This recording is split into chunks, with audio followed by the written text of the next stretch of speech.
Assalamualaikum warahmatullahi wabarakatuh. Ada kisah dari seorang teman kita. Dulunya pernah bekerja lama di Arab Saudi. Kemudian dalam pertanyaan-pertanyaan yang ditujukan kepadanya, pengalaman. Nah, dia ini di Arab Saudi, bagaimana kehidupannya, terus orang-orangnya seperti apa. Nah, yang menarik dalam cerita beliau ini tentang orang-orang Yaman. Ini kalau masuk ke Arab Saudi ternyata sepertinya dibikin ya agak ribet lah, agak susah. Karena apa?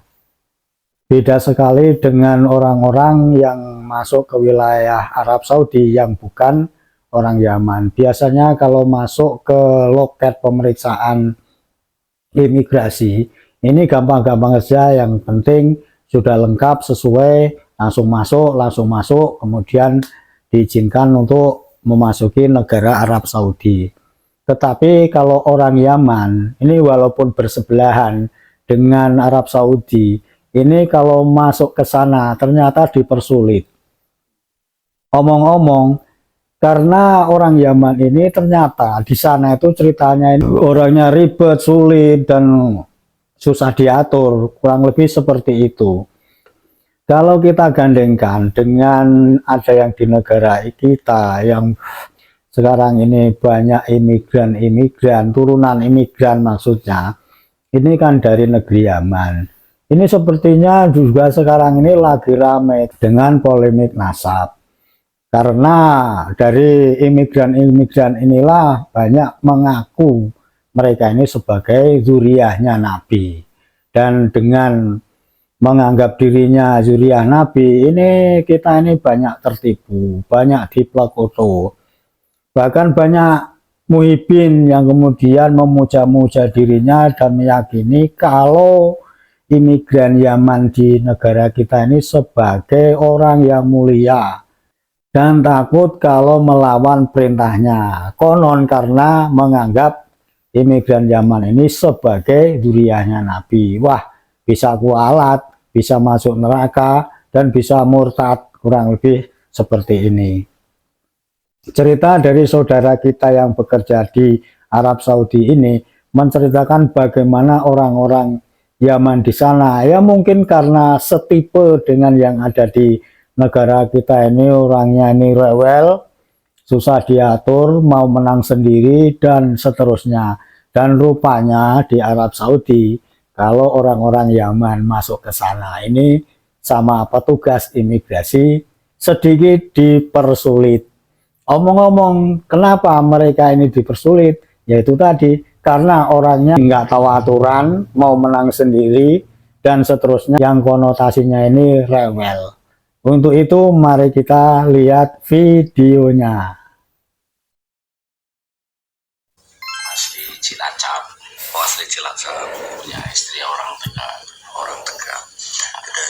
Udah berapa tahun itu rumah tangga di Tegal itu? Selama berarti dari tahun 98 sampai sekarang. Udah punya cucu atau udah punya anak belum? Punya anak 2, 1 cucu. Oh, sudah luar biasa, jadi mbah ya. Saya ngundangnya Pak Rasino, Pak Haji atau Mbah Haji ini? Biasa saja, nggak usah haji-hajian lah. Kayak gitu. Biasa aja. Pengalaman kerja itu selama di Indonesia sebagai apa, Pak? Driver. Sebagai driver. Luar biasa, sehingga ketika kerja sampai di luar negeri itu juga sebagai driver gitu ya. Iya. Jadi ini beliau adalah jenengan itu driver profesional gitu ya. Driver profesional betul-betul sampai di Arab Saudi. Tahun berapa itu masuk ke sebagai driver internasional di Arab Saudi itu? Tahun 2016. 2016 sampai tahun? Sampai tahun awal 2001. Sampai 2001, jadi sekitar sampai 6 tahun ya? Ya, ada hampir 6 tahun. 6 tahun cukup lama itu, cukup lama waktu yang ditempuh sebagai seorang driver di Arab Saudi. Ya. Selama di sana menetapnya di mana tadi? Di Damam ya? Kota Damam. Damam itu wilayahnya mana itu Damam? Damam berarti termasuk provinsi Damam. Berarti wilayah perbatasannya antara Kuwait Bahrain, terus unit Emirat Arab itu perbatasannya, termasuk ada perbatasan ke Yaman. Ke Yaman, oh masuk ke Yaman juga nih. Ya, ada perbatasan Yaman juga.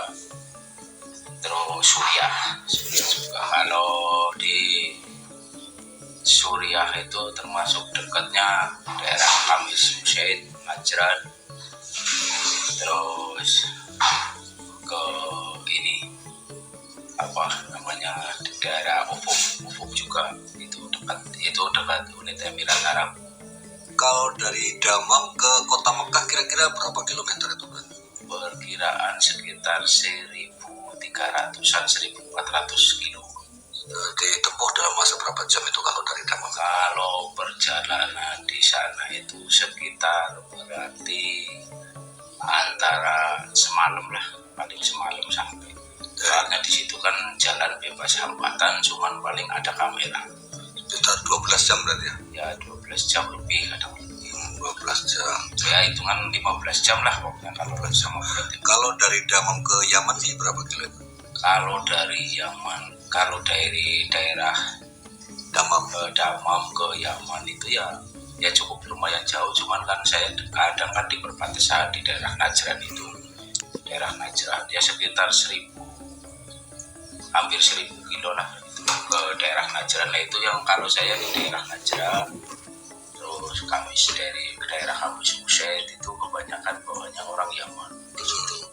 Orang Yaman menuju kemana itu biasanya? Biasanya ya kalau kadang ke Mekah atau ke Damam atau ke Madinah, ya pokoknya ke daerah Arab Saudi. Itu yang dibawa orang-orang sebagai penumpang umum biasa atau memang ada orang seperti apa namanya wisata gitu? Mau biasanya kebanyakan pada jualan di situ di daerah Damam, di daerah Mekah, Madinah itu kebanyakan itu yang penjual itu yang jualan minyak wangi, itu memang orang Yaman. Orang Yaman. Jadi rata-rata mayoritas orang Yaman itu kalau ke Damam, ke Mekah itu jualan minyak gitu. Iya, cuman kalau bicara masalah bahwa orang, kalau kita masuk ke daerah Arab Saudi, misalnya ke kota-kota lah di daerah Arab Saudi semuanya itu, kalau kita dari daerah Kamis Musaid, Ufuk, atau dari daerah Najran,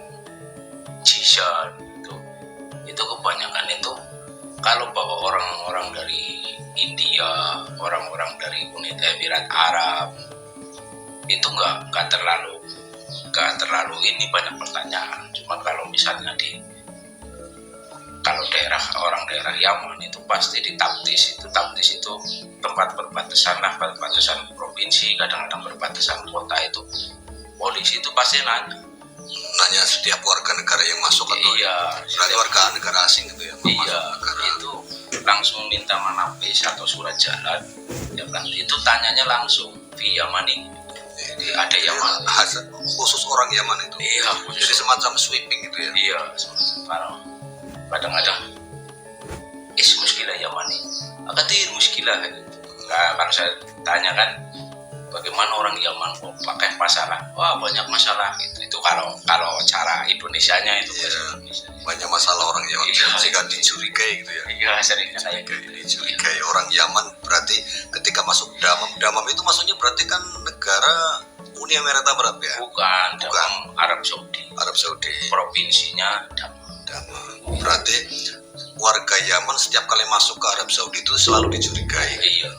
Saya kalau dari Damam itu mau ke Kamis Musaid atau ke Najran itu kadang-kadang itu kan negara perbatasan wah, kayak ada bom meledak gitu. Itu ya mesti kayak banyak peperangan lah di sini. Kayaknya sih, cuman saya sih nggak ngeliat sendiri, cuman dari dengar aja ledakan surat tembakan mungkin kali itu sering itu kalau saya ke daerah. Pokoknya kalau dari Damam kan ke Damam terus Ufuk, kalau Ufuk terus ya larinya ke Najran, Kamis Musaid, Jizan, itu daerah segitu. Nah, untuk apa namanya tadi warga Yaman khusus yang ketika masuk ke Damam atau ke Arab Saudi itu selalu dicurigai, Pak Haji Rasino ngerti nggak alasannya apa sih? Apakah hanya sekedar ribut-ribut, selalu bikin ribut, atau ada alasan lainnya itu? Kalau alasannya sih saya nggak tanya, sebab kalau di sana itu banyak nanya itu, ya kadang-kadang urusannya berat lah. Gitu. Tahu sendiri, memang saya akui yang namanya polisi itu surto. Kalau di sana itu surto. Gitu.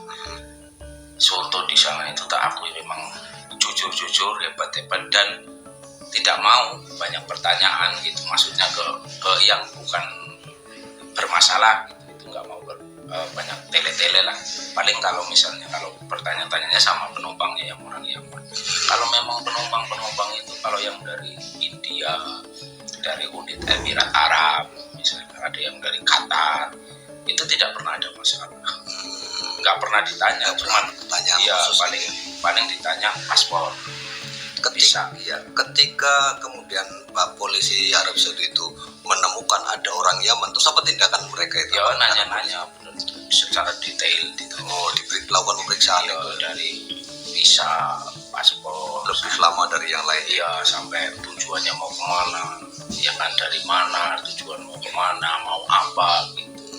Itu masih pertanyaan itu detail sekali. Pada intinya berarti kalau khusus warga Yaman itu ketika masuk ke Arab Saudi itu selalu dicurigai oleh pemerintah Arab Saudi. Ya, gitu ya? Mungkin seperti itu mungkin, tapi Allah alam ya. Saya juga nggak nanya ke polisinya, cuman kalau saya lihat itu yang jelas setiap kali ada orang Yaman itu ya. Yang jelas kalau ada orang Yaman itu tabtis itu, surto itu, ya polisi itu pasti lama.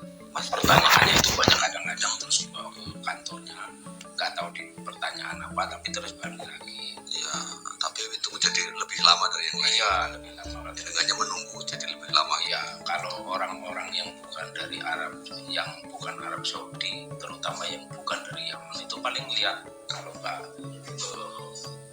paspor, visa, ntar lihatnya kayak kalau di sini itu semacam KTP.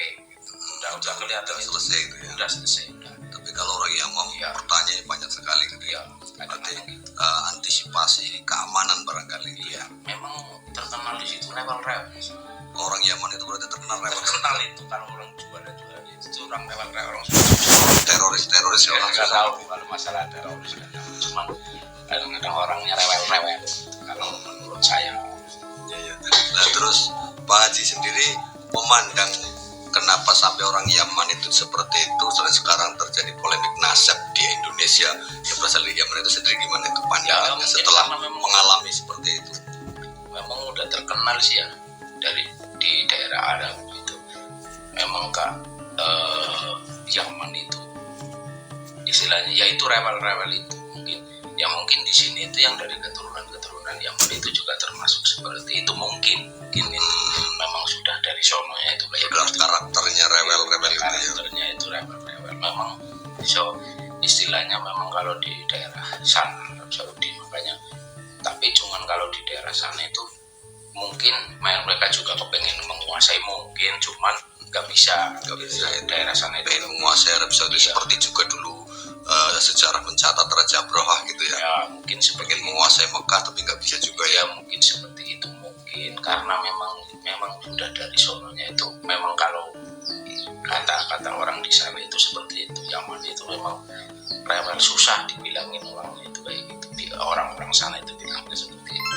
Begitulah sudah kita lihat bersama-sama. Semoga kita bisa mengambil pelajaran dari kisah saudara kita ini yang dulu lama bekerja di Arab Saudi. Semoga negara kita aman, tidak diplekoto, dan semoga juga semakin jelas siapa mereka-mereka ini dalam pusaran polemik nasab. Rungkat nama mereka, rungkat penipuan mereka selama ini yang mengaku-ngaku sebagai dzurriyyahnya Kanjeng Nabi Muhammad Shallallahu Alaihi Wasallam.